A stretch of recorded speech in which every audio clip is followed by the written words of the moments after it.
Hello guys, samahan niyo ko guys at nang titingnan ko yung nagpa-harvest kami ng kaunting niyog para ano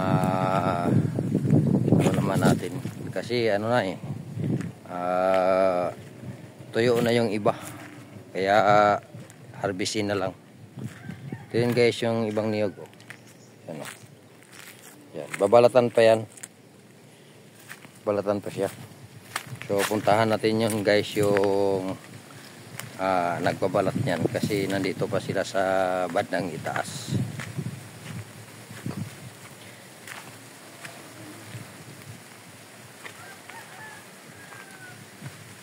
Yan. Yung ano guys Indian mango namin guys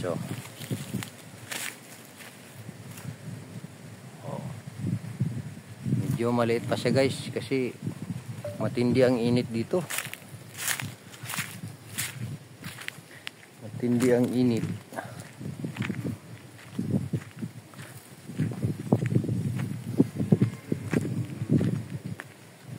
Ayan, saging ko guys mga 2 linggo yan guys, pwede naman siya tibain. Ito yung service namin pabukid.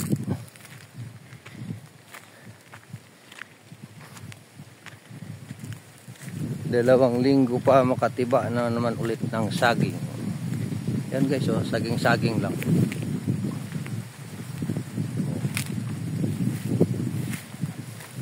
Harvest tayo ng counting niyog guys para mayroong ito yung nagbabalat dito guys. Yan, binabalatan ito.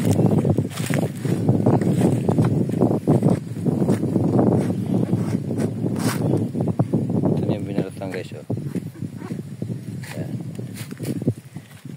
Tapos yan naman ay tira mo na yan dyan bago na uli yan pag medyo magulang na siya.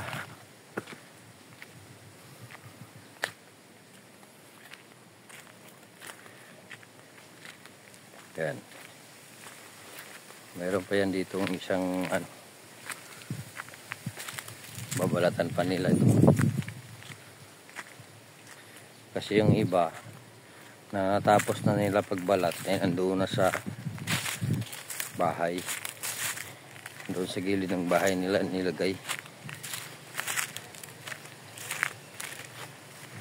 Shout out dyan kay Ma'am Derlajin, kay Regio ng Singapore, kay Ate Aisa ng Japan, kay Jocelyn Yamamoto, kay Sky Iran, kay Ma'am Loveline, shout out. Yan, ito na yung pinagbalatan nila guys mayroon pa namang natira dito na kaunti pero dadaanan lang ito nila kasi mayroon pa naman doon.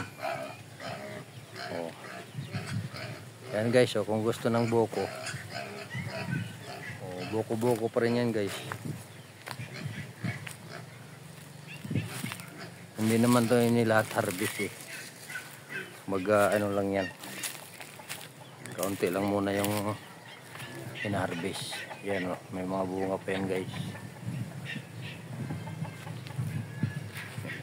may bunga dyan.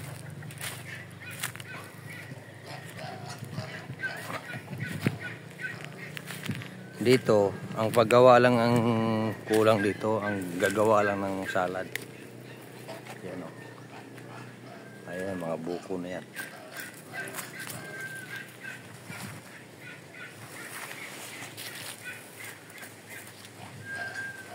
Puro na yung bunga guys.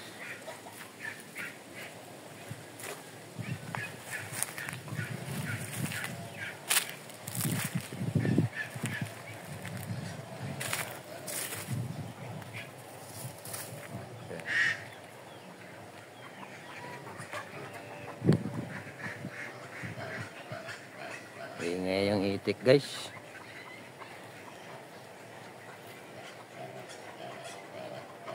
Ayan ay ano na yan, balat na lang po yan. Kasi nandoon na sa ano ng ano sa bahay. Yun din, balat na lang din po yun. Ayun, unti-unti lang guys, harvest. Shout out na yan kay ano, kay Rain Igorota. Sa kay Tol Idasok. Shout out sa inyo. Kay Tol Drix. Kay Tol Sait Ay. Shout out. Kay Ate Margie TV official, shout out. Kay Mama Joyce TV. Shout out sa inyo. Ito. Yan, ito na ano na to nila, balat na lang po ito. Tapos ito nila ano. Saka yung nandoon. Yan po yung balat na yan. Ay dito lang po yan, hindi lang po yan tinatapon. Kasi may time din po yan nabubulok. Kaya parang compost lang din siya sa katawan ng niyog. Yan ang mga ano.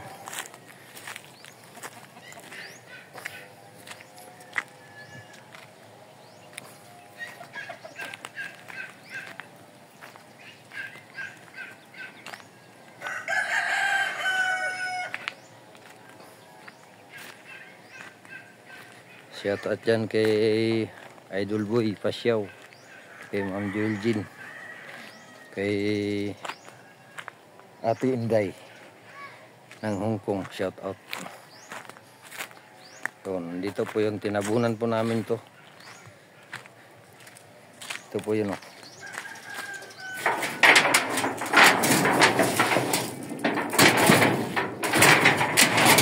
Guys.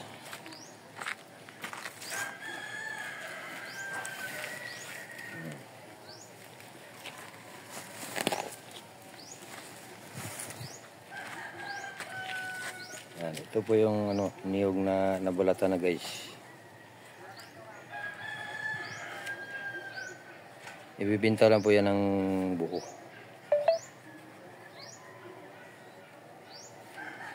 Kasi mayroon namang kumukuha dito eh. Yung malaki, mayroong 12 pesos.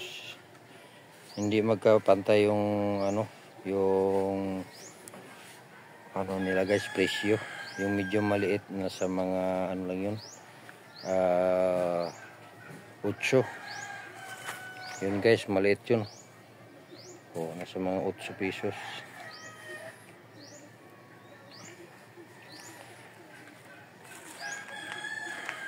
Ano nga kalaki dito guys, yung aming ano guys, yung niyog.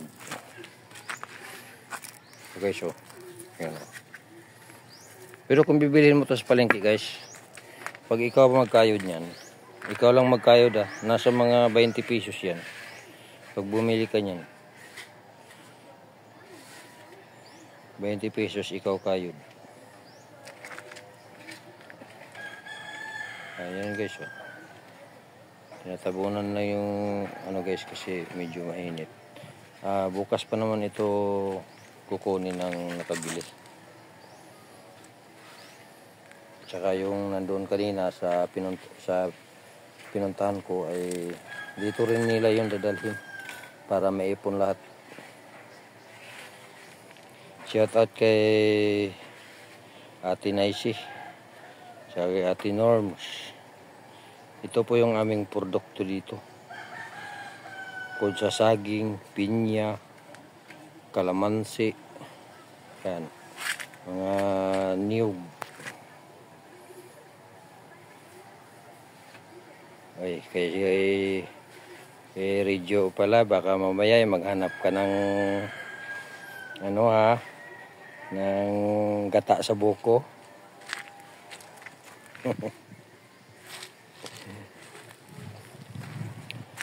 Yan guys. Ganun niya kalaki guys.